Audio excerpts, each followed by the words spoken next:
What's up guys et bienvenue sur le podcast du barman. Aujourd'hui je suis avec Vincent qui a son propre bar, il est à son compte et il va nous raconter tout ça. Déjà bienvenue. Merci à toi. Merci d'être venu nous voir dans nos studios, ça fait super plaisir.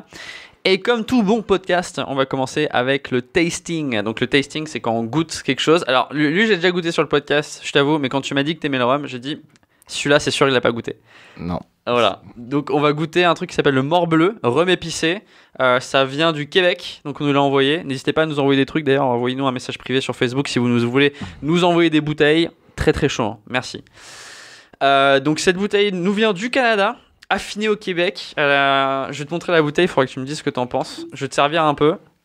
On va goûter. Ouais. Hop, voilà. Merci bien. Ouais, t'inquiète. Et après, tu pourras le mélanger ou pas, comme tu veux. Tu fais ta life, ok? Tiens, regarde, dis-moi ce que t'en penses de la bouteille déjà. Le packaging est sympa. Ouais. On n'est pas loin du Kraken, mais. Tu vois, on dirait un peu la même bouteille que le Kraken. Et il y a des trucs un peu marins sur la bouteille. Ouais. C'est exactement ça. Mais il a pas du tout la même couleur. Puis je suppose pas du tout le même goût. Donc. Mais il est pas noir. Il est pas noir. Pourquoi est-ce que le Kraken il est noir d'ailleurs? Tu sais ou pas? Oh, il est bien épicé, il me semble, le Kraken. Ouais. Donc tu penses qu'il y a un délire là-dessus? Ouais. Je pense qu'il est bien vieilli dans la couleur, ça vient de son vieillissement à mon avis, et des épices qu'il contient. Lui, ça serait drôle de savoir pourquoi. Je serais curieux de savoir pourquoi est-ce que vraiment il a cette... Parce que c'est trademark un peu dans le sens où genre c'est vraiment... tu sais que le Kraken il est noir quoi. Genre tu t'en achètes parce qu'il est noir des fois même. Parce aussi. Que c'est vraiment le truc le plus... colore bien les cocktails, on connaît le goût qu'il a, c'est comme le Captain. Tiens. Merci bien. Dis-moi ce que t'en penses. C'est doux. C'est pas mal hein. Ouais, c'est doux, ouais. Donc c'est assez sucré quand même. Donc on est sur un peu le même caractère, genre sucré, banane, caramel. En dégustation, c'est pas mal du tout. Ouais. À faire vieillir ou à faire mijoter avec un peu de fruits, ça peut se donner quelque chose de sympa aussi, je pense. Ouais, tu peux peut-être un rhum arrangé avec ça. On peut s'arranger avec ça. Ok, alors, il faut que tu m'expliques du coup un peu ton parcours. J'ai envie que les gens ils comprennent un peu d'où tu viens, ce que tu as fait et où t'en es aujourd'hui. Donc t'as ton propre bar à toi. Enfin, t'as pas ton bar, mais je veux dire, t'as un bar. J'ai une structure. T'as exactement. une structure, donc tu te déplaces. Je me déplace chez les gens. Sur des événements. Exactement. Ok. Je me déplace sur les événements. Ça permet de créer une petite valeur ajoutée à l'événement. En général, sur des mariages, on en a vite marre des punchs et des whisky coca et du champagne à gogo. Moi, le but, c'est vraiment de ramener un bar sur un événement. Donc de pouvoir envoyer des cocktails assez haut de gamme pour une clientèle étant là pour un événement, à savoir mariage, séminaire, bar mitzvah, ce que vous voulez. Du moment que l'esprit est là, ça fonctionne et ça crée quelque chose de chic, une valeur ajoutée à l'événement. C'est un service en plus, c'est pas très commun, c'est pas très répandu. Et par expérience, je peux vous dire que les gens en général sont vraiment ravis de notre présence, quoi. Ok. Et explique-nous déjà d'où tu viens. Comment est-ce que tu as commencé la restauration et comment ça se fait que tu as eu l'idée d'ouvrir. Enfin, explique-nous. Vas-y, dis-moi. Dis-moi. Chaotique ou pas, mais j'ai un parcours scolaire typique. J'ai fait un bac scientifique parce que je ne savais pas quoi faire de ma vie. Ça me permettait d'ouvrir pas mal de portes. En l'occurrence, j'ai donc suivi des études de physique en DUT que j'ai très très vite arrêté. Putain la vache, qu'est-ce qui t'a fait croire que t'allais faire de la physique? Tu t'es dit... Une belle erreur, une très très belle erreur. Ouais, ça nous arrive à tous. Hein. Ouais, non mais je me cherchais et je me trouvais pas, donc ça m'a pas plu, j'ai arrêté et de là, plutôt que de rien faire, je me suis dit il faut de l'argent, il faut un boulot. Le père de mon meilleur ami venait d'ouvrir un restaurant dans le 9e, un resto brasserie. Donc à Paris, ouais. Ouais, à Paris, dans le 9e. Et il m'a donc embauché et formé, on dira que ce serait autour de 2010, ça devait être en 2010 même. J'ai commencé donc la restauration et le service par le biais d'un copain suite à un échec monumental dans mon DUT. Ensuite, m'est venue l'idée de reprendre d'autres études. Je me suis donc rapatrié dans l'Oise. J'ai pris mon premier appartement. Pourquoi l'Oise d'ailleurs? Parce que je suis natif du 95. J'ai grandi dans le 95, mais j'ai fait mes études à l'Uzarches. Et l'Oise étant très proche de tout ce noyau, j'ai pris un appartement à Cois-la-Forêt pour être proche de mes amis et de mon nouveau DUT qui cette fois était dans le commerce. Et j'ai continué le service par le biais d'Extra dans un bar à cocktail à Chantilly. Alors, parce que là, je suis en train... ok, d'accord. Donc, quand tu travaillais dans le 9e, tu habitais dans le 95 Non, ouais, je vivais chez un pote. Donc, ah oui, d'accord. C'était les belles années. Ouais. Dans un 9 mètres carrés à 4. Autant dire que je claquais le soir même ce que j'avais gagné dans la journée. Mais bon, on s'est bien marré. J'ai essayé de me reprendre en main, de reprendre des études. Je suis donc parti dans l'Oise, me réfugier dans l'Oise. Pour réessayer un autre DUT. Un autre DUT. Et j'ai commencé à travailler dans un bar à cocktail à Chantilly. J'ai poursuivi mon parcours dans ce DUT-là. J'ai arrêté ce DUT-là au bout d'1 an et demi. Et donc, parce que concrètement, je savais pas pourquoi je le faisais, ni dans quelle optique. Ouais, quel but, je savais pas trop quoi. Je me voyais pas finir petit commercial qui allait chez ses clients avec sa voiture de fonction pour vendre des cacahuètes. donc on va dire que j'ai pris la décision d'arrêter ça et de signer là où j'étais bien, à savoir derrière mon bar à Chantilly. Et c'est là où j'ai parachevé ma formation. Et c'était comment cette expérience du coup de travailler dans un bar à Chantilly? C'était top, j'ai beaucoup appris. C'est un bar où il y a beaucoup de monde, beaucoup de passages, c'est un bar à ambiance. C'était un bar à ambiance et on s'amusait bien, mais c'était énormément de boulot. Mais j'adorais ça, j'adorais voir du monde, j'adorais... Parce que c'est un bar assez petit quand même, mais la terrasse est plus grosse que l'intérieur. C'est un petit bar, blindé, on y met une centaine de personnes. Mais ça suffisait pour... Et il y avait service en salle ou c'était... Service en salle, exactement.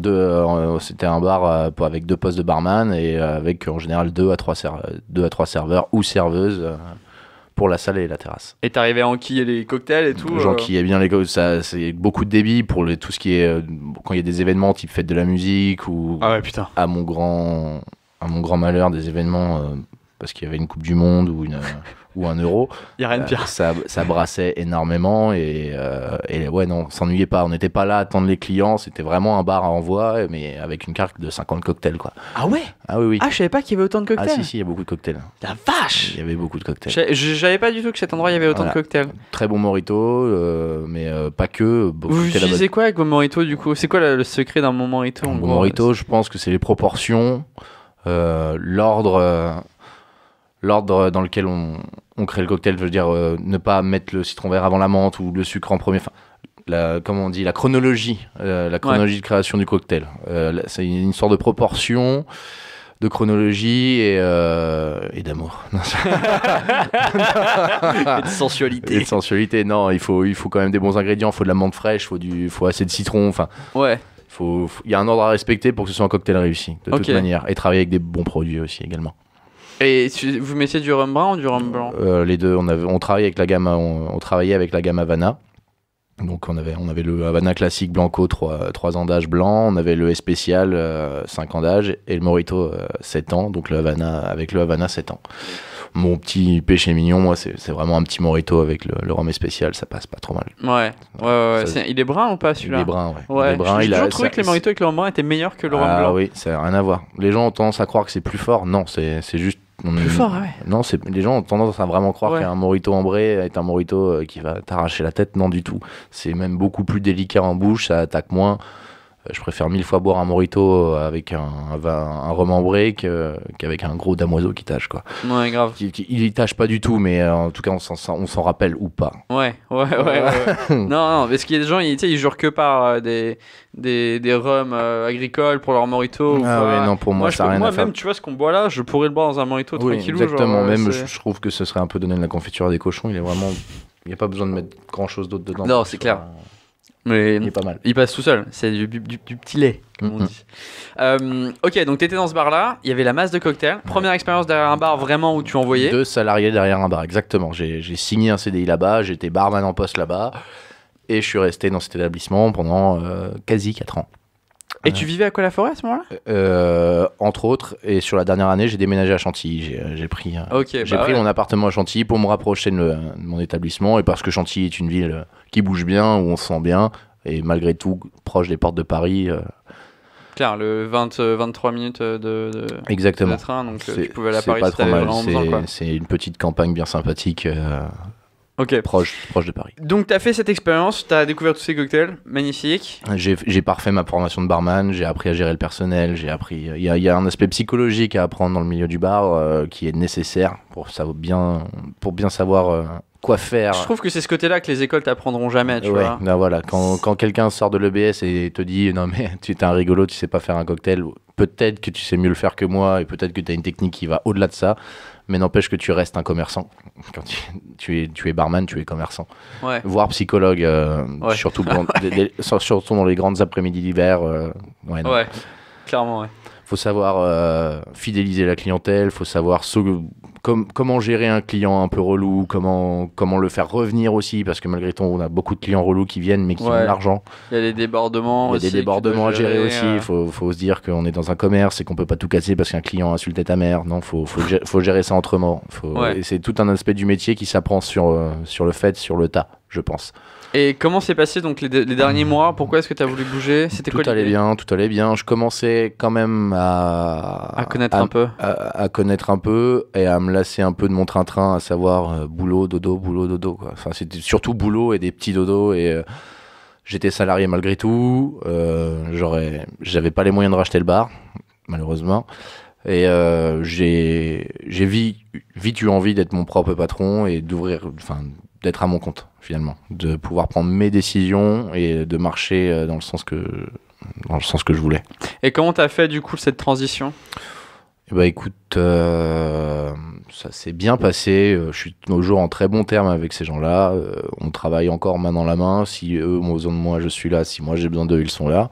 Mais j'ai ma structure et la transition s'est faite très simplement. J'ai été honnête avec mon patron, lui disant que maintenant que je pense que j'avais tout appris ou quasiment tout appris de chez eux, j'avais envie de me lancer, que j'avais l'âge de me lancer. J'avais 25 ans. Je me suis dit c'est le moment ou jamais. J'avais pas envie de finir salarié ou barman à 40 piges dans le même bar ou dans un autre bar. Je voulais être mon propre patron et il m'a dit t'as raison, lance-toi. Il y a que les gens qui font rien qui n'ont rien et qui ne prennent pas de risque parce qu'évidemment tout lancement représente un risque potentiel, mais il m'a encouragé dans ce sens-là. Ouais. Il m'a encouragé dans ce sens-là, il m'a poussé à le faire, il a été de très bons conseils et on a signé une rupture conventionnelle. Sympa. Ouais. Mérité ou pas, à voir, mais on a signé une rupture conventionnelle. Tu t'entendais bien avec lui? Ouais, je m'entends toujours bien avec eux, c'est des gens bien. Ok.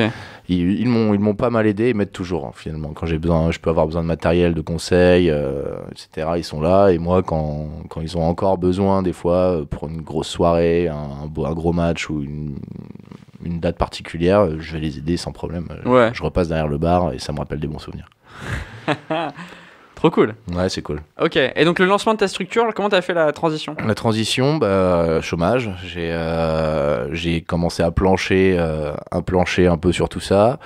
Je me suis dit comment faire intelligemment, comment garder ce métier intelligemment et en faire quelque chose de sympa, sachant qu'aujourd'hui acheter un établissement c'est encore faisable, mais ça coûte une fortune. Les charges, c'est démentiel. Maintenant, aujourd'hui, merci Macron. Pour faire de l'argent en France alors qu'on a un commerce qui tourne, ça devient très compliqué. Et j'ai abandonné cette idée de m'acheter un établissement. Je me suis tout simplement dit pourquoi pas me déplacer chez les gens, sachant que j'avais déjà vu ça sur Paris, auprès de mes concurrents chez qui j'ai fait quelques extras, et je me suis dit banco quoi, c'est ce qu'il faut faire. Faut que je me crée un bar à domicile, faut que je monte ça, il faut que je me crée un bar sur mesure, faut que je m'achète un camion, du matériel, et c'est parti. Après il y a eu un gros boulot de com, parce que c'est encore quelque chose de pas très répandu, le barman qui se déplace chez vous. Ouais. On connaît le traiteur qui se déplace chez vous et vous fait à manger. On connaît pas encore le bar à cocktail, mais ça existe. Mais ça se démocratise un peu plus, peut-être. Sur Paris, ça se dans les grandes villes, ça se démocratise pas mal. Après, il y a un terrain de conquête qui s'appelle la province et les autres grandes ou moyennes villes. Il y a de la place pour tout le monde. Qu'on serait 15 boîtes de plus à faire ça, il y a à manger pour tout le monde. Et on s'en sort finalement, à notre agréable surprise, on s'en sort plutôt pas trop mal même. Et comment tu fais pour trouver des clients? Du coup, c'est du bouche à oreille, ça marche comment? Le premier boulot, c'est de la com. C'est de la com, les réseaux, l'utilisation de réseaux. Je vais pas te raconter. Bah, c'est aussi pour ça que tu es là, un peu, parler un peu de ta structure et tout. Les réseaux, le bouche à oreille, du mailing. On a fait pas mal de mailing. Sans déconner. Ouais, une liste. Tu vas sur Google, tu te prends une liste des boîtes d'événementiel et des salles à louer pour la teuf. Et puis t'appelles tout le monde, t'envoies des mails, des plaquettes, et puis sur 30, il y en a un qui te rappelle, et puis tu fais une presta avec lui, puis après, vu que ça lui a plu, t'en ferais 2, puis 3, puis 4. Ok. Je me suis aussi aidé, parce que à la base, je me lançais seul. Je me suis associé à un ancien collègue de travail à moi sur Paris, avec qui j'ai fait des extras sur de l'événementiel, qui lui qui est dans le monde de l'événementiel depuis 8-9 ans sur Paris et a donc le bras long dans le sens où il travaille, il travaille avec tous les plus grands traiteurs de Paris ce qui nous a permis de nous lancer un peu plus rapidement que prévu. Donc tu as pu avoir décroché 2-3 prestations. J'ai décroché les 3 quarts de mes prestats via des traiteurs qui nous vendent sur leurs prestations auprès du client. Et après, sur une prestation, dites-vous qu'il y a 300 clients. Vu apparemment on fait du bon travail, il y a des gens qui vont se marier dans 6 mois, ils viennent nous voir, ils prennent notre carte, ils nous rappellent. Donc ça s'appelle du bouche à oreille. Mais le bouche à oreille, c'est de la très bonne pub. Après, faut juste faire du bon travail, je pense. Faut rester quali, quoi. Du coup, ça fait 1 an que tu fais ça. Ça fait 1 an que je fais ça. Donc le budget de lancement était quand même épais, quand même, hein. Beaucoup plus rapide que quand tu t'achètes un commerce. On s'est acheté un camion, on a acheté en Angleterre un bar qu'on a fait sur mesure. En Angleterre? En Angleterre, ouais. Vous avez fait comment? C'est que on est tombé sur une structure qui fabriquait des meubles d'accueil, des bars mobiles, etc. Ok. Et qui proposait aussi du sur-mesure, donc à savoir choisis ton matériau, la longueur des panneaux, etc. Ton plan de travail derrière, comment ça se passe. Ergonomiquement, on a tout choisi, de la couleur au matériau. Et on a été livré en France. Ah, donc ils vous ont livré quand même. On a payé une belle livraison. Mais ouais. on a été livré en France. Je ne vais pas dire de quelle société il s'agit, parce que si vous vient l'idée d'ouvrir pareil, bonne chance. Démerdez-vous. Okay. Non, on peut trouver. Le seul truc, c'est que je voulais le faire sur mesure en France, ça m'aurait coûté 2 fois le prix. Ah ouais, d'accord. C'est bizarre, hein, pourtant l'Angleterre, on penserait que c'est un pays assez cher. Mais bon, t'as réussi on a réussi à dégoter le matériel, le gros de notre matériel là-bas. Ouais. Il vous faut un camion, il vous faut des verres, de l'alcool. Et après, vu que c'est de la prestation mesure, le client choisit ce qu'il a envie de boire. Il n'y a pas besoin d'avoir un stock énorme. On fait les courses avant une presta, tu fais les courses, t'adaptes tes courses et hop, tu te pars en presta, tu t'emmènes ta glace, tes verres et tout va bien. Ok. Donc ça ressemble à quoi généralement quand tu te prépares pour une prestation?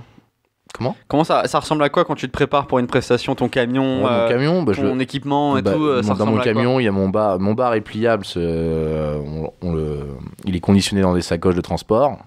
Ça rentre dans le camion. On a des caisses de verre. On emmène, pour 100 personnes, on emmène 400, 500 verres, évidemment, parce que on travaille toujours dans des endroits. Notre bar n'est pas. Ça doit être un budget quand même, les verres, parce qu'il y en a qui se pètent. Et tu dois les récupérer à la fin de la soirée. Tu les récupères tous à la fin de la soirée? Il en manque toujours entre 1 et 15. Ah ouais. 1 et 15, mais c'est du boulot, faut faire le tour de la salle 3 fois, faut aller en cuisine parce que il faut les chercher nos verres, bien sûr. Ouais. Mais il y a forcément un peu de perte. Mais, et tu les récupères sales en plus, donc on les récupère sales. Donc après il y a un. Tu dois laver le travail de l'ombre, c'est la plonge. Ouais. Et tu fais ça chez toi en plus? Je fais pas ça chez moi. Heureusement, j'habite au 3e étage. Je bénéficie de cuisine de restaurant avec des machines, des lave-verres. Compétents qui me permettent de faire en gros le gros de la vaisselle en 2 heures. Ok, bon, ça va alors. Ça va. À terme, le but c'est de se développer. Le but serait d'avoir des petits locaux, du genre un petit local commercial. Ouais, un peu comme ici, quoi. Voilà, exactement. Notre propre machine à laver les verres, nos stocks sur place, un petit bureau. Et on fait aussi des ateliers cocktails et de pouvoir proposer des ateliers cocktails dans nos locaux. Ok. Ça marche pas trop mal pour les enterrements de vie de jeune fille ou ce genre de choses. Ouais, tu leur expliques comment faire un cocktail. Exactement, elles sont heureuses comme okay. tout. Après, on trinque, on boit un coup et tout va bien. Ok. Donc tu prépares, ça c'est à l'avant, je veux dire, t'as ta prestation. Tout est prêt, on te contacte comment la plupart du temps, on te contacte comment? Par téléphone? Téléphone, exactement. Donc les gens ils t'appellent. Ça m'est déjà arrivé par mail, mais le gros du gros se fait par téléphone. Après, on établit un devis, accepté ou non, mais en général, il n'y a pas de problème. On n'est pas cher par rapport à le peu de concurrence qu'on a. Évidemment, on se lance, on va pas casser, on va pas faire des prix exorbitants. Mais oui, en général, ça se fait par téléphone. On crée un devis, le devis est signé, et à partir de là, pour le client, c'est du clé en main. Clé en main, il s'occupe de rien. On amène le bar, on amène les verres, la glace, les alcools, le sourire, le costume, et c'est parti. Du coup, vous organisez comment? Vous êtes 2 à chaque fois? On est 2, ouais. On est minimum 2. Mon associé me rejoint sur la prestation. Ah ok, donc il se démerde quand même pour y aller. Ah oui, mais bien sûr. Ok. Je suis pas taxi. Hein. Donc tu rejoins sur place. J'espère qu'il écoutera ce podcast du coup.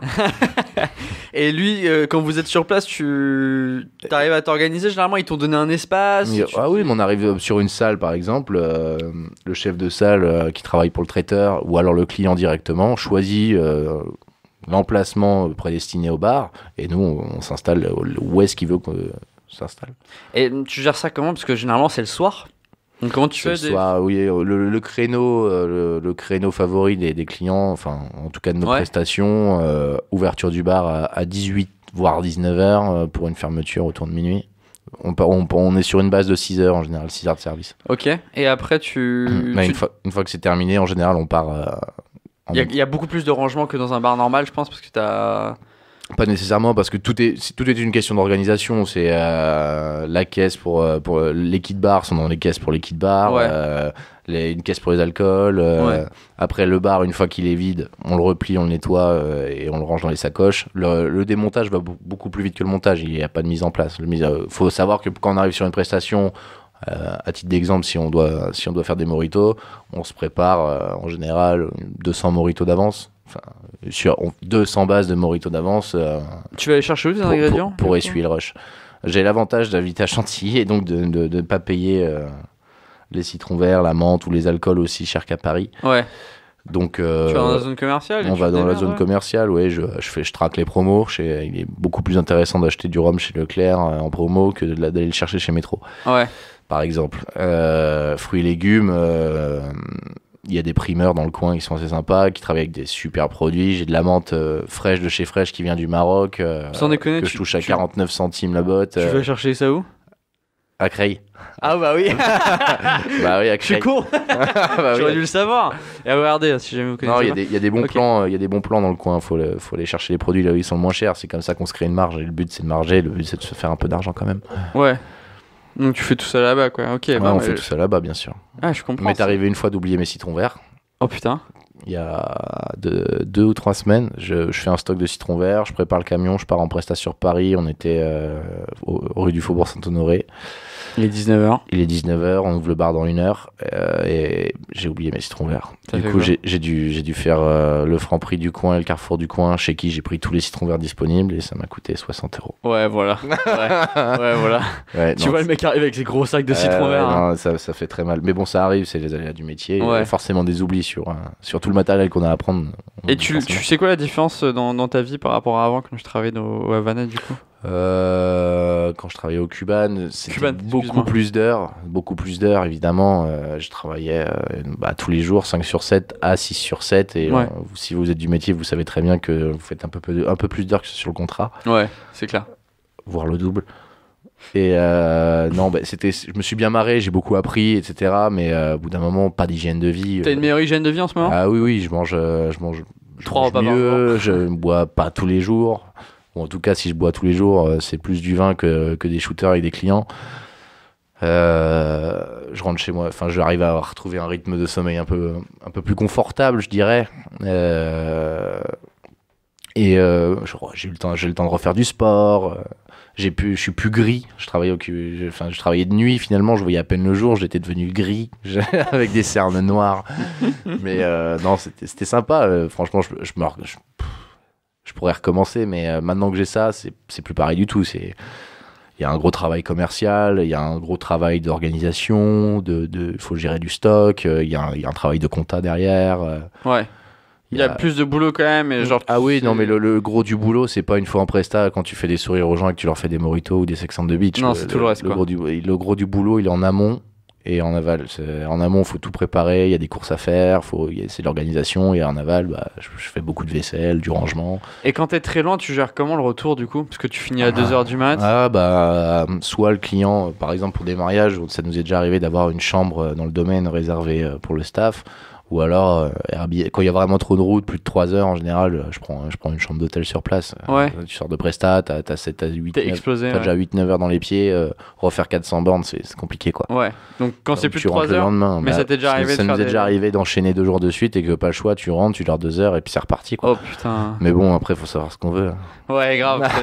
Faut savoir ce qu'on veut. J'ai pas fait ce métier là pour bien dormir non plus. Ok, et donc là t'arrives à avoir un meilleur rythme de vie. Oui, exactement. Plus de temps pour moi couple, et une vie de couple assez saine. Ouais. Sachant que madame est aussi dans le milieu de la nuit et qu'elle est barmaid également. Et elle travaille de nuit aussi? Elle est sur les 3-8, donc elle peut travailler le matin, comme la journée, comme le soir. Ah ouais, ok. C'est assez Ça me rappelle, on a interviewé. C'est chiant. Ouais, c'est chiant, je veux bien te croire. On a interviewé on avait en podcast. Du coup, un super mec qui gère un restaurant à Senlis. Et lui, il travaille sur des bateaux de croisière. Il a commencé son truc de restaurant sur les bateaux de croisière, sa carrière. En fait, histoire de ouf, mais il était passé des entretiens à Londres en fait pour Disney. Disney, il cherchait plein de monde, tu vois. Et du coup, il est parti là-bas, à Londres, faire un entretien. Il a eu le job. Et il est rentré en France. Il a vécu 2 mois chez ses parents pour se préparer. Et après, ils l'ont fait voler jusqu'en Floride. Et en Floride, donc du coup aux States, il a fait 2 semaines d'entraînement. Et après, il est parti direct à Vancouver, donc Canada. Ah, c'est sport. Ouais, c'est sport. Et il arrive là, et en fait, tu montes sur le bateau à Vancouver, donc c'est les croisières Disney, donc c'est que des gosses. C'est que des gosses et des vieux. Et en fait, la croisière, il nous expliquait que ça part de Vancouver. Je crois que ça durait 1 semaine ou 2 semaines, mais ça partait en Alaska, donc c'est pas les Caraïbes. Tu vois, genre c'est les moins 40, tu vois, sur le bateau. T'as Mickey dans un coin, t'as des gosses qui courent partout. Il a perdu un pari. Et je veux pas dire de conneries, j'espère que je dis pas de la merde, mais en gros, si je comprenais bien, au niveau de ses shifts, il travaillait 7 jours sur 7, donc c'est non-stop, et t'avais je crois, t'avais pas des jours off, t'avais des quartiers de journée off en fait, donc un peu comme les 3-8, où en fait, je veux dire de la merde, mais genre on commence à 7h du matin, on finit à midi, la journée était en 3 phases, tu vois, ouais. Et du coup chaque jour il en travaillait 2 sûrs et certains. Et pendant ces jours off, il en travaillait qu'un seul dans la journée. Donc ça veuld dire que tous les jours, il travaillait. Obligatoirement, il travaillait. C'est affreux psychologiquement, ça doit être dur à gérer. Hein. Écoute, il m'a l'air ok. Il fait toujours ça. Non. Mais non, maintenant il gère un restaurant à Senlis, voilà. tu vois. Mais je trouvais ça. C'est un mec super. Mais je trouvais ça dans ma tête. Je fais, mais comment tu fais? Parce que. Bah non, mais t'as aucun rythme, c'est pas possible. Aucun rythme. Et tu sais plus à quelle heure manger, quelle heure pisser, quelle heure dormir. Et tu vis la croisière, quoi, tu vois. Ouais. T'es tout le temps sur un putain de bateau. Tu peux pas te parer une demi-heure et prendre l'air. Non, tu peux jamais me balader. Tu vas dans ta cabine, tu te mets un oreiller sur la tête. Et encore, ils partageaient leur cabine. Ils étaient 4 dans les cabines. Donc, t'avais 0. Non, mais il devait y avoir quand même des aspects. Ouais. Confortable, j'espère pour lui en confortable, tout cas. Je suis pas sûr. Oui, confortable financièrement, j'espère. Même pas. Si, je crois que en fait, l'aspect confortable de ce job-là, c'était que tu dépensais 0. Ouais. C'est que t'étais comme les Géo au Club Med. Ah ouais? Bah je sais pas, sûrement. Ouais, Géo au Club Med, j'aurais dû faire ça aussi, mais... Et il y en a qui cherchaient sur le barman de recrutement, notre groupe de recrutement, il y a des qui cherchaient... Barman Géo, ça existe, ça cartonne. C'est quoi ça? Les Géo, le principe du Club Med, c'est que ils appellent ça les Géo, c'est à l'ancienne, les gentils organisateurs. Ils gagnent pas des masses, mais pareil, ils partent en saison, ils sont logés, nourris, blanchis, mais ils font des horaires de... C'est les derniers couchés, ils se couchent après les gens, et c'est les premiers levés, parce qu'il y a des animations toute la journée, il y a des spectacles, il y a le petit-déj, etc. Ils sont polygame, c'est ouais. Ça non, pas polygame. Non, polygame, c'est quand tu niques non, tout le monde. Non, pas polygame. Quand on sait faire plein de trucs. Polyglotte, je sais pas. Polyglotte. Ils sont très polis, déjà. Il faut plein de trucs. Ouais, voilà. Il faut plein de trucs. Ils savent tout faire. Le mec qui va être au trapèze le soir pendant le spectacle, tu peux le retrouver en cuisine en train de faire de la tartiflette. Enfin, un truc comme ça, tu vois. Okay. Et pareil, ils coffrent un peu de sous. Les petits sous qu'ils coffrent, c'est parce qu'ils claquent rien sur place. Et encore, faut arriver sur les jours off, faut arriver à garder tes sous, quoi. Ah ouais. Ça, c'était mon gros problème aussi au Cuba. Moi aussi, ouais, quand je fais de la restauration. Tu gagnes de l'argent, mais tu la claques. T'as quand même t'as quand même une charge morale assez conséquente. Je veux dire, tu passes ton temps au boulot, tu vis pour ton boulot un peu. Tu perds tes anciens potes, tes nouveaux potes. Et quand tu trouves un truc qui te plaît, bah, du coup, t'as envie de te faire plaisir, tu l'achètes, quoi. Je veux dire, t'as une semaine de vacances sympas par an, tu vas pas dans la Creuse, non, tu te prends un truc de ouf avec un hôtel 5 étoiles et tu vas te la kiffer, quoi. Ouais. Donc l'argent, tu le claques très très vite. Ouais, c'est aussi ça que je voulais plus. Je voulais faire de l'argent et le garder. Ok. Et tes parents, ils ont géré ça comment, du coup, toi qui arrêtes tes études pour faire barman? Un peu. Ma mère, j'avais pas trop de relation avec ma mère à l'époque. J'en ai pas avec mon père non plus. Et à l'époque, quand je me suis lancé, en tout cas, j'avais mon pouvoir de décision ne dépendait que de moi-même. T'étais débrouillard dès le début. Ouais, non, ma mère, mes parents, ma famille, non, ils n'ont pas du tout interféré là-dedans. Ok. Bon bref, tu vois, pour te dire, le mec Disney, je sais pas si j'y arriverai, tu vois. Je sais pas si j'arriverai à vivre sur un bateau comme ça avec Mickey au pôle Nord. Non, ça doit être compliqué. Parce que tu sais, il part de Vancouver et il fait genre le pôle Nord et il revient, tu vois. L'Alaska, il revient. C'est même pas, il y a des escales sympas, non. Il y a des escales, hein, ouais, mais elles sont pas sympas. Non, il y a des pingouins. Ouais, super. Mais bon, et surtout que le mec, il est à l'autre bout de la terre, hein, facile. Et bon, apparemment il a kiffé. Je sais pas combien de temps il a fait ça, je sais plus, mais histoire de malade quoi, quand même. Et ses parents, ils gèrent le Pizza Napoli à Chantilly. D'accord. Et voilà, donc comme quoi, voilà. Et donc c'est quoi après là ce que tu fais? C'est quoi le but? Le but, c'est de grossir. Le but, c'est d'arriver à choper une clientèle régulière et tripler l'activité. Savoir que là, pour le moment, on tourne à environ 4 prestats par mois en moyenne. 4, t'as dit? Ouais. En moyenne, il y a des mois où on fait le triple et des mois où on fait moins. Et de grossir, de pouvoir embaucher éventuellement un peu, d'avoir nos... C'est compliqué en France d'embaucher. Hein. Oui, c'est pour ça que j'aime pas trop. Les gens ont l'impression d'être mal payés, mais finalement, quand tu te mets à payer des employés, tu te rends compte qu'ils sont pas mal payés. C'est juste que tu payes quelqu'un de 1200, il te coûte 2005. Ouais. Donc c'est là que ça devient voire plus. Ça devient compliqué. C'était un peu notre problème ici aussi. En mode, ok, on a les bureaux, je mets, on va recruter du monde. Et on a fait, ah bah non, on va pas pouvoir. Ah, non. On va pas pouvoir. Et parce que l'État se sert trop là-dessus. Ouais, et puis t'aimerais dire, ok, bah je vais payer tout le monde 2000 balles, et puis en fait tu peux pas. Tu ne peux pas payer 2000 balles. Faut être riche, faut être multimilliardaire. C'est pas possible. Pas possible. Donc recruter, c'est pas le premier objectif. L'objectif, c'est de grossir, de tripler l'activité, à savoir de faire beaucoup plus de prestats, qu'on se vende encore mieux, et de pouvoir développer au point de pouvoir couvrir 2 prestations à 2 endroits différents sur une même journée. Savoir avoir 2, 3, 4 bars. Il faut au moins 2 camions et des locaux où on puisse gérer nos stocks en direct. Et tu penses que c'est possible? C'est possible, complètement possible. Je veux dire, c'est malgré tout un luxe, parce qu'on propose un service quand même assez luxueux et qui représente beaucoup de travail, mais qui reste rentable quand même, qui reste assez confortable en termes de marge. Donc si on triple, on pourra se payer ce genre de... Et ton objectif à toi du coup, c'est quoi? Toi, dans 5-10 ans, tu dois à la tête de cet empire Ouais, la tête de ce petit empire de l'éphémère. Ouais. Pouvoir placer mon bar sur plein d'événements, et juste me passer sur les événements, à embaucher des responsables d'événements qui feront le travail que je fais finalement actuellement, et moi juste m'assurer que tout se passe bien sur mes événements et de m'occuper de plus de mes clients que de mes cocktails. Okay. On appellerait presque ça lever le pied. Ouais, limite, ouais. Ok, bah, c'est pas mal. Bah, c'est une super idée.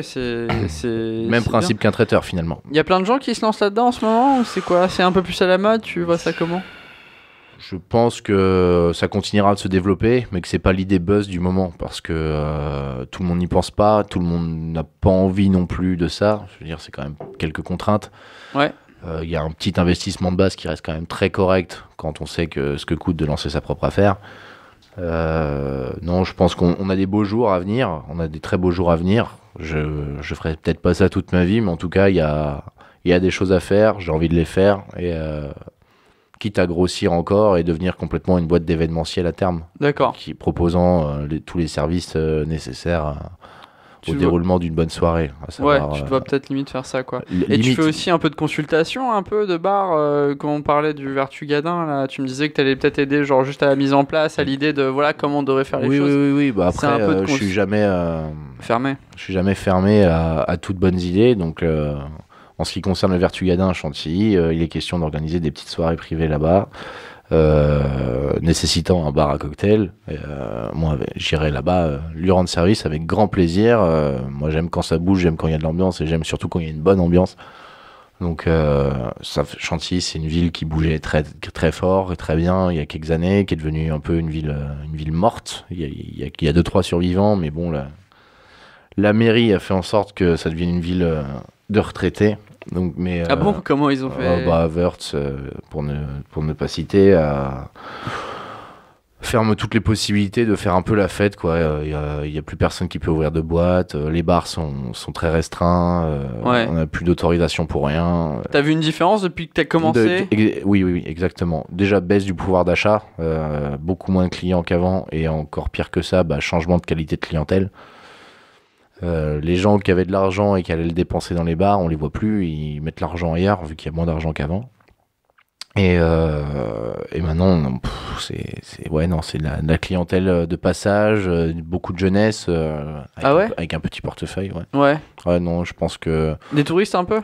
Des touristes, oui, des touristes, mais la clientèle fidèle, celle qu'on verrait, on appellerait tous les jours, c'est plus la même qu'avant. Et c'était quoi le point fort de ce bar, du coup, par rapport à toute cette rue où il y avait plein d'autres bars? L'ambiance, c'est le seul bar qui proposait une ambiance sympa, pré-boîte, si je puis dire, avec de la musique, un peu de lumière sympa, des LED à droite à gauche, du son, enfin, des trucs ambiançants, des bons cocktails, un peu festif, ambiance shooter et tout. Et pas très très cher non plus?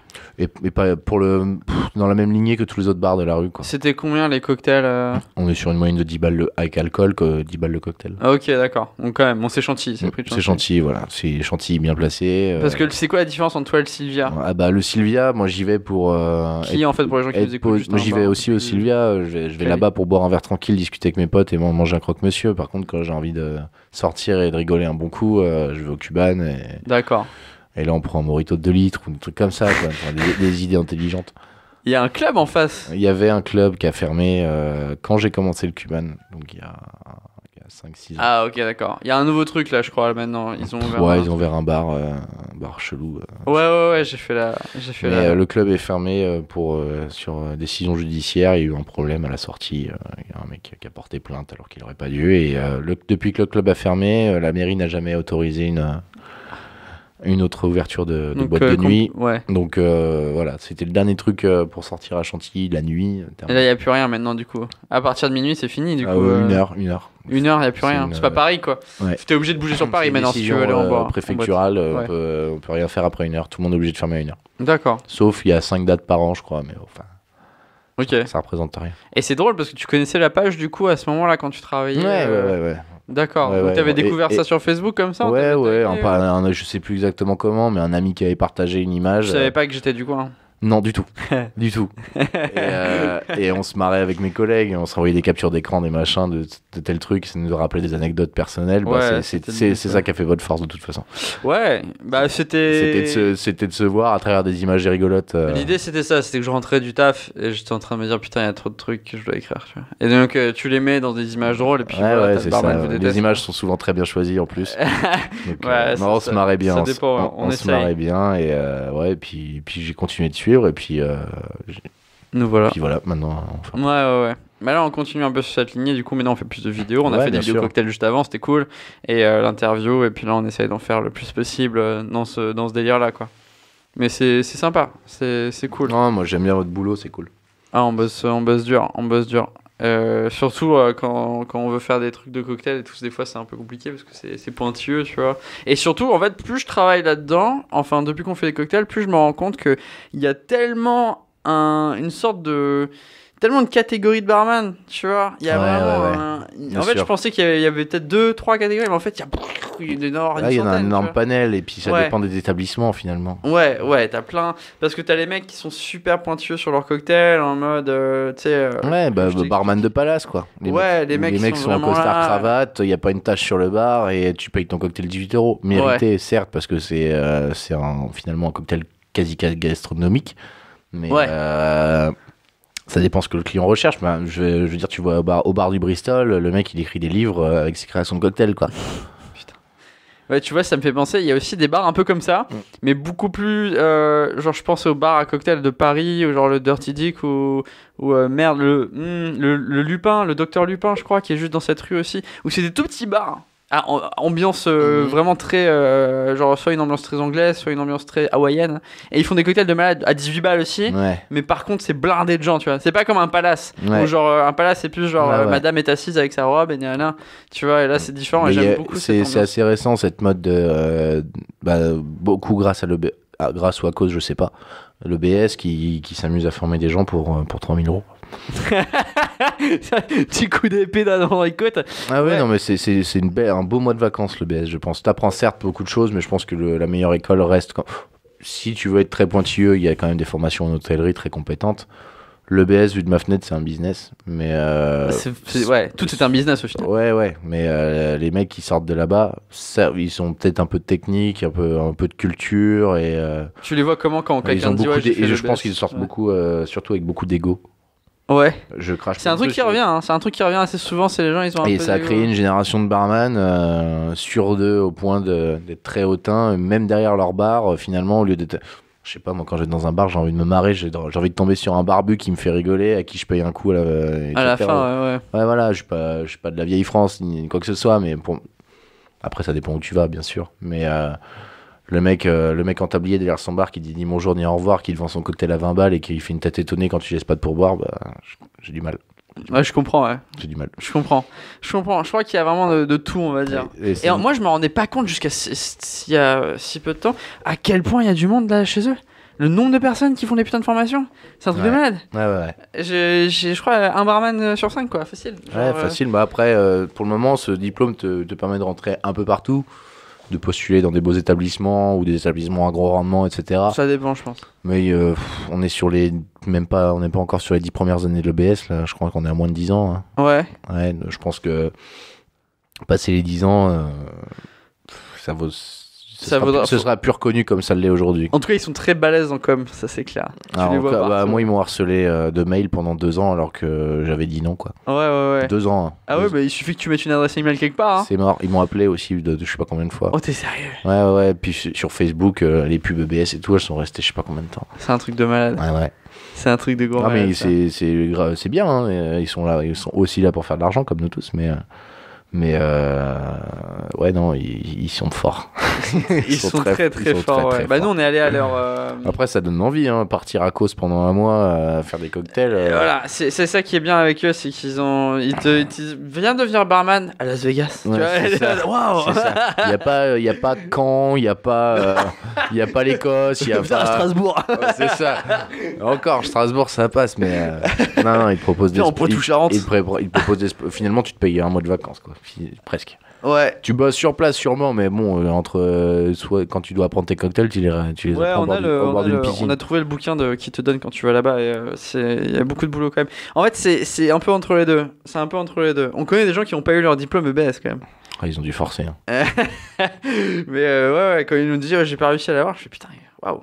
Je savais pas qu'il y avait des gens à caler. C'est 2000 balles. Moi, j'ai failli le faire dans le sens où je voulais perfectionner ma formation. Enfin, j'étais déjà pas barman aguerri. Je gérais déjà l'ouverture et la fermeture de mon bar à Chantilly, mais.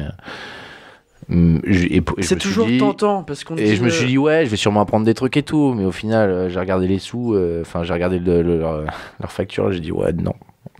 non, j'y vais pas. J'y vais pas. Et puis j'avais lu pas mal de plus ou moins mauvaises critiques là-dessus, et je me suis dit que c'était un luxe. Nous sur nos groupes, les gens ils se battent H24 sur ça. H24. Les mecs qui ont fait EBS, les mecs qui ont pas fait EBS. Et moi, je trouve que des gens qui ont fait l'EBS, c'est un peu comme un petit culte, tu vois, une petite secte à la fin, tu vois. Tout le monde, mais arrête, c'est trop bien, tu vois. Mais ce que je peux comprendre, ils l'ont fait, tu vois. Mais moi, de mon point de vue. Ils ont fait ça un mois, quoi. Ils ont appris à faire des cocktails, à faire un peu de flair, et ils ont. Mais pour moi, tu peux pas, je veux dire, tu peux pas regretter ton choix si t'as payé 2000 balles en quelque sorte. Non, tu peux pas le regretter. J'espère que t'en tires. Moi, si je l'avais fait, non, je veux pas en dire tirer ça. le plus de profit possible. C'est forcément gratifiant. Non, mais moi, je pense que justement, t'es tellement dans le milieu d'EBS quand t'es à EBS, ils te donnent un petit bouquin et t'as le t-shirt et c'est écrit EBS. Et t'es tellement dedans que quand tu sors d'EBS. T'es trop fier. Ouais, voilà. T'es trop fier. T'es en mode, ouais, mais je fais EBS, tu vois. Et dès que tu vois un mec sur Facebook en mode, non, moi je pense que la vraie vie c'est mieux. Ah, mais t'es ouf, EBS c'est trop bien. Et moi je les vois, les mecs sur le Barman vous recrute, qui est notre groupe de recrutement. Si j'avais mis 2000 balles là-dedans, je dirais pas que l'EBS c'est de la merde. Je le dis toujours pas. Mais je pense pas que c'est la meilleure formation. Ouais. Pour résumer ce que je pense pas que c'est pas la meilleure façon, mais je pense que c'est ni indispensable ni forcément nécessaire. Non, mais je pense que c'est la meilleure façon de voyager pour les gens qui ne parlent pas la langue.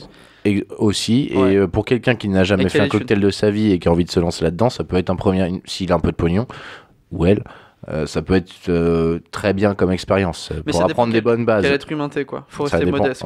Faut rester modeste mais le métier, ça prend clairement... Enfin, la technique, non, mais le métier, ça prend derrière un bar. Ouais, non, c'est clair. Le métier, ça prend derrière un bar. Tu vois, entends, fais tellement de choses. Ça s'apprend pas à l'école, quoi. Ouais. Après, il y a forcément... Moi, j'ai tout appris sur le tas, mais franchement, si j'avais pu faire une petite formation, petite culture, un peu de culture dans les alcools, un peu de méthodologie, un peu de technique, j'aurais pas dit non, ça aurait accéléré les choses. Mais je m'en suis un peu cher et je m'en suis sorti autrement. Ouais, très bien aussi. Tu vois. Et je sais plus ce que j'allais dire du coup. Ouais. Mais bon. Ok. Mais c'est pas une mauvaise idée, hein, ces écoles, mais je trouve que ça a été tellement commercialisé, on va dire, dans le sens. Ouais, c'est devenu un business. Ouais, c'est devenu un vrai business, quoi. Et on les voit. Ça, sur le Barman vous recrute, je vois des mecs, je vois leur CV du coup, parce qu'on gère ça, donc bien sûr on les voit. Et c'est genre formation d'un mois EBS, après week-end EBS, où ils font que des formations. Et je fais putain, genre, T'es un ouf, quoi. Mais ils font aussi des petits stages, hein, des stages de 2-3 jours pour du perfectionnement flair et tout. Ça, c'est le genre de truc que je serais capable de faire, un petit stage. Après, je sais plus combien ils coûtent leur stage, mais bon, le flair, c'est beaucoup de perso et un peu de. Faut se faire guider, je pense, par un mec qui tâte. Mais nous, on se fait lyncher sur la page quand on poste du flair. Moi, j'aime bien. Moi, je trouve ça joli et tout, mais les gens, ils sont. Le flair, c'est des esbroufs, clairement. Mais, ouais. Mais je veux dire, par exemple, moi qui vends ce service dans mes prestations. Ah ouais, tu vends du flair? Ouais, je vends du flair, ouais. Je vends des barman flair, je vends des barman flair cracheurs de feu. Ah ouais. On peut agrémenter le truc de plat. On est très proche du cirque un peu, je trouve. Tu sais, on gratte un peu. C'est ça, mais faut se dire qu'un mec qui est là pour boire un mojito, s'il voit un mec jongler avec des bouteilles de vin, il est là, waouh. Ouais. Toi, en tant que barman, tu rigoles, tu te dis putain, il fait 3 passe-passe et tout le monde a des étoiles dans les yeux, mais le client il adore. Et le but, c'est que le client adore. C'est vrai. C'est pour ça que moi, je suis en train de me perfectionner actuellement parce que j'en ai marre de payer des mecs pour un truc que je sais pas faire. Ouais. Et ça me coûte un bras en plus. Ah ouais, donc tu les mecs pour 2 heures de prestation, clairement ils prennent 300 balles, tu vois, minimum, quand c'est pas cher. Donc je me suis acheté des fly bottles et c'est parti, je m'entraîne. T'as raison. Raison. Non, mais d'une, comme ça, faut jamais cesser de s'enrichir. Et deux, t'as des ressources pour apprendre à faire du flair? Genre sur YouTube, il y a des gens qui t'apprennent à faire du flair en français? J'ai un contact qui tourne très fort sur Paris, qui me dispense de bons conseils et à qui je rends visite de temps en temps pour m'entraîner un peu avec. Et sinon, YouTube, pour n'importe quelle technique au ralenti, YouTube suffit amplement. Ouais, clairement, ouais. Nous, on essaye de. Moi, je fais pas. Enfin, j'en ai fait, mais j'en fais plus parce que je suis plus barman. Mais pendant très longtemps. Enfin, pas pendant très longtemps, mais ce que j'essaye de dire, c'est qu'on essaye de faire des nouvelles vidéos en ce moment. Genre, on est en train de faire un peu plein de vidéos en mode. Les bases de la base. Genre, ouais. De toute façon, c'est que des mouvements un à un. Puis après, en fait, t'as l'impression que c'est un malade mental, c'est juste qu'il enchaîne ses mouvements. Ouais, bah, j'hésite à faire une vidéo de flair. Ouais. J'hésite à en faire une. Tu pourrais. Ouais, je me dis ce serait pas une mauvaise idée d'apprendre le BABA. Parce que c'est pas quand tu les décomposes finalement c'est pas très dur. C'est pas très dur. Il faut être fluide dans tes poignets, dans tes mouvements. Ouais. Faut juste être fluide et derrière c'est de l'enchaînement rapide. Je pense que ça devient compliqué quand tu dois le faire derrière un bar. Ouais. ça peut devenir compliqué. Mais en tout cas, avec des fly boutales en plastique, ça ressemble à quelque chose, je pense, en quelques mois. Ouais, je pense aussi. En quelques mois, il suffit de 5 mouvements que tu peux après enchaîner, mais pas forcément dans le même ordre à chaque fois. Et j'ai déjà pété une bouteille derrière le bar. Et c'est pour ça que j'ai arrêté. Ouais, je me suis acheté les fly bottles d'entraînement, c'est top. Ouais. C'est top. C'est top, ça casse pas, ça fait pas de bruit quand ça tombe. Elle était pleine, ouais. Je m'en souviens, c'était une bouteille avec des bouteilles en verre. Captain Morgan, ouais. Bah, c'était dans. Je m'entraînais pas, c'était vraiment un vrai truc, tu vois. Enfin, si, à ce moment-là, je m'entraînais, il y avait personne au bar, et mon patron, il détestait me voir rien faire. Donc, tu jonglais avec une bouteille de. Bah, il me disait, non, mais vas-y, je veux que tu jongles, tu vois. Et je suis comme un singe, tu vois, ok, je veux jongler. Et du coup, j'ai fait ça, et puis j'ai jonglé avec une bouteille de Captain Morgan. Puis elle tombait d'en haut, je devais la rattraper au niveau du col par la main. Et le col il a tapé et j'ai rien rattrapé du tout. Et puis tu n'as rien su faire. Mais elle par terre. Et la serveuse me regarde en mode ah. Et il y avait personne avec moi, j'ai dû tout laver, j'ai dû dire à mon patron je fais tomber une bouteille d'eau. Enfin tu vois genre. Ah, ça va, le rhum ça pue mais ça colle pas. Ouais, mais je m'en suis bien sorti ce jour-là. Mais ouais, en même temps j'avais merdé, je pensais que j'avais fait de le faire mais pas du tout en fait, et je m'étais vendu comme un peu de boulot, franchement c'est un peu de boulot mais ouais, j'aimerais bien il y a le mec en question qui me donne des bons conseils et qui me fait des petits cours de temps en temps sur Paris, lui il vide ça. Ah ouais, bah lui il se rend en prestation sur le genre de mes prestations, il arrive, il fait un show de 10 minutes, un quart d'heure. Donc il est là sur place, franchement, pas plus d'une heure, 1h30. Ouais. Il peut faire 2-3 prestations dans la soirée. Et puis je vous ai dit, le cachet, c'est 200-300 balles à chaque fois. Quoi. Donc tu peux facilement faire 1000 balles par week-end. Plus ses formations, il fait des formations, tu sais, des fois, il est agréé formateur. Donc ton patron, souvent dans ton bar, te propose des formations cocktails. C'est avec ce mec-là, ouais. Voilà, et c'est avec ce mec-là. Les mecs, ils n'ont rien à foutre. Il a juste besoin des signatures et il repart. Ouais. Et donc il vit très bien. Putain, il vit très bien parce qu'il sait jongler avec des bouteilles. il a un très bon relationnel, il est très vendeur. Il a un sourire et tout. Il jongle très bien, mais voilà. Ok. Tu fais ça avec des balles de jonglage, tu vas pas loin en général. Ou alors faut aller au cirque. Ouais, ça m'a pas l'air d'être. C'est pas très sexy comme vie, je pense. D'être non, ça a pas l'air très ça me dit rien ça a pas l'air d'être top non plus. Ok. Bon, on arrive à la fin du podcast. Je voulais te dire merci déjà d'être venu, super sympa. Plaisir. Merci d'avoir fait le podcast. Il sera disponible sur Spotify, Deezer, etc. Et t'as plu le rhum ? Ouais, il est super cool. Il est pas mal. Hein. Je suis curieux de voir ce que ça donnerait de mettre un peu de mangue là-dedans ou un peu de vanille. Mais même nature comme ça, franchement, c'est dommage qu'ils se vendent pas en France. Il me plaît bien. Peut-être que tu peux le faire importer. Ouais. Ça marche. Bon, on se retrouve dimanche prochain pour un nouvel épisode. N'hésitez pas à partager le podcast sur, donc comme je dis, Spotify, Deezer, YouTube aussi. On essaie maintenant, ils sont filmés, donc vous pouvez les retrouver sur YouTube. Merci encore. Et où est-ce que les gens peuvent te retrouver du coup ? Instagram, Facebook et... L'éphémère. Ouais, tu me tapes l'éphémère privé de bartending. Nice, américain un peu. Voilà, c'est ça, c'est l'éphémère bar privé. Et sur Facebook, on est là. Et je le mettrai comme lien dans la description, bien sûr, du post. Ok, merci encore à toi. Et puis on se retrouve le week-end prochain pour un nouveau podcast. See you guys, bye bye.